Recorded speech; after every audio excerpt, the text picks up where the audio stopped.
there's many a lesson I've learnt from this magical adventure that we call life. And there are plenty of answers that I have actually found. That there are still things that I don't fully understand. And if you've watched any of my videos, you'll know that I've referred to a particular chap as my boyfriend, and very happily he and I are reunited in a very, very, very positive way now. But the thing is, a lot of people don't understand gay. We don't understand it. We still don't really know the answers of how it comes up. Many theories, and some of them quite bizarre, but I'm not discounting any of them. There are plenty of things in this universe that are inexplicable to us. But part of the reason I moved back to where I am now a year ago, it's where I spent the majority of my childhood, and being completely open and honest with you, one of the chief reasons for coming back here was because I want to buy back the family house. And I walk up and down the street where the house is, and I look at it and I remember a huge amount of memories and fantastic times, and it's a fabulous house. Which is why when my parents put it on the market just over 20 years ago, that people that we knew, sort of indirectly, my sister and I went to school with their children, and the couple in question, just basically through mutual friends, called my mum and said, please don't sell it. please don't sell it to anybody else, because we want to live there. We want to come back to the village because we love the village. But in order for me to buy back the family home, I have to do several things, and obviously one of them is earning the amount of money that it will cost to buy the house back, which all told will be around the £1 million mark. But I will also, of course, need to communicate with the family in question, and I will have to negotiate, and I will have to figure out ways of doing it, and I see it as an incredible challenge. But here's another thing. It's something that I have thought off and on about for a lot longer than I've been back here in the village, but I think this is something worth paying attention to. If there is an itch, a persistent itch that you keep coming back, that you want to have a good little scratch, very satisfying feeling. If something keeps coming up and up and up and up, you need to pay attention to that, because even if the stated end goal in mind isn't the ultimate objective, well, what that itch wanting to be scratched is telling you is there's loads of stuff that you can learn by pursuing this particular avenue. And what I see in a lot of people is fear of getting things wrong, But if you think about all of the people that have achieved bright, shiny things, well, what have they done? They've done and used bright, shiny methods to get there. And what does that actually mean? Well, it means getting attention, drawing people's attention to a particular cause. I'm a writer, I'm a copywriter, and I don't know exactly how it is that I will earn my millions, but I will do it. I will absolutely do it. And I will also confess on this very video that, my aspirations are not matched quite yet by my efforts.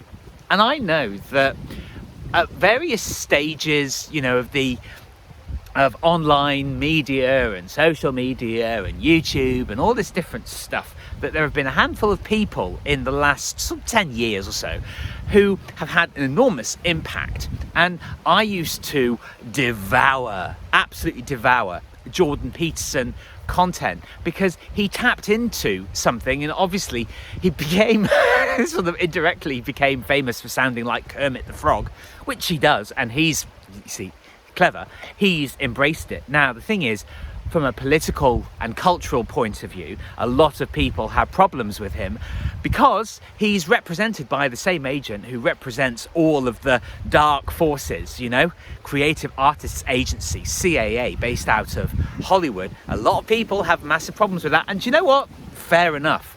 Because you think, well, you're a free speech advocate and you don't want this massive, overarching government control over our lives and all of the sort of ghostly organizations that we're talking about now, the UNs and the EUs and the World Economic Forums and all the different banking families, blah, blah, blah, blah, blah, blah, But then you're represented by the same people. And that's a little bit dodge. But I keep repeating this, but never in the whole history of the world have we had such unprecedented access to information and being able to disseminate information. Now, the interesting thing is, on Twitter, I've got a scant few hundred followers, but there's a particular chap, very famous here in the UK for a long time, and now in the last few years, global significance of Mr. Neil Oliver, the Coast guy. And the thing is, I didn't watch Coast, which was a huge BBC programme, obviously about the coastline of the UK, of the British Isles. I didn't watch Coast at the time. I maybe caught a couple of episodes, but, various stages we're drawn to different things, and I believe that everything happens at the right time. But it's probably about sort of 6 to 9 months ago. I'd already been following him because he was saying loads of stuff about COVID and jabs and freedom and all this different kind of stuff, and that he had never voted in any elections and that he was politically homeless, like many of us find ourselves. But here's the thing. He was really famous, and the idea that even 20 years ago, when he was on the box, that he and I would be able to directly communicate with each other it wasn't really a thing. The proliferation of the internet is a very recent thing. It was really powerful, and he's got hundreds of thousands of followers, and he's fabulous, and he's a nice man as well, and he's a genuine truth seeker, and he's willing to ask uncomfortable questions, and he's willing to put himself out there in a very bright and shiny way, to contribute something real and genuine. And I have the same aspirations, and it's those aspirations married, of course, with the work ethic that will enable me to earn the money to buy back my family home. It's a very deep-seated need and desire that I think we're all drawn back to where we're from. And the reason that I, in particular, mention Neil Oliver, that one of his excellent and inspiring monologues, he actually talked about, well, we are from, where we're from, because, and I hadn't thought about this, it's very wise and insightful, that we grow up and in a particular area, and we eat the food from certainly in the country, you eat the food from that area, and you breathe in the air of that area and the very land that you move around on. All of that, we're absorbing all of that. And I feel a deep connection with this part of England. And I want to prove it, not really to other people, to be honest. I want to prove it to myself that I'm capable of doing the things that I need to do in order to get to that point of financial independence. But also, for me, it's a very emotional journey that I'm on. And again, I keep talking about my motivations for doing these videos. I want to show anybody who's watching, and I appreciate all the people watching and the views and likes that I get and new subscribers. It's very exciting to me because this is an incredibly meaningful process. But I want to show that you have everything at your fingertips. You do have to want what you want, and you have to be willing to do the work, because the greater the degree of autonomy that you want in your life, choices, well, you have to adopt the equal amount of responsibility.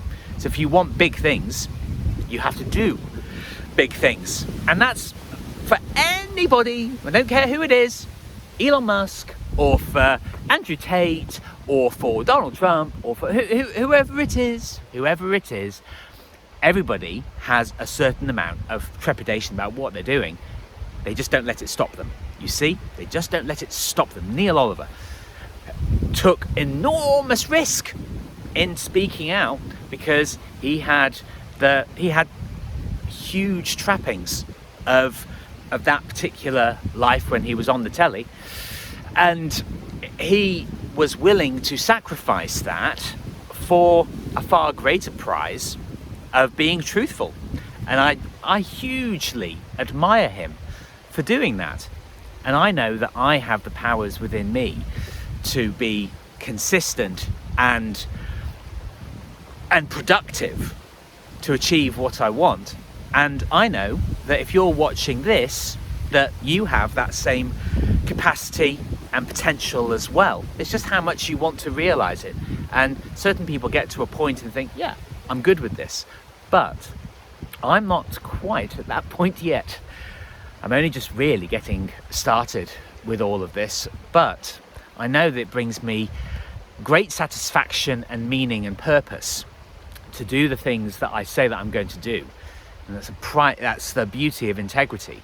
It's deeply satisfying. I've been working on doing my jigsaw puzzle, and it's been a particularly challenging edge to do. I do the edge and then I fill in, but I got the edge finished today.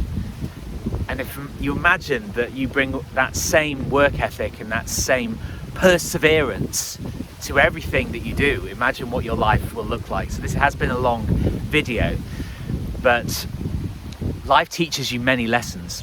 It really does.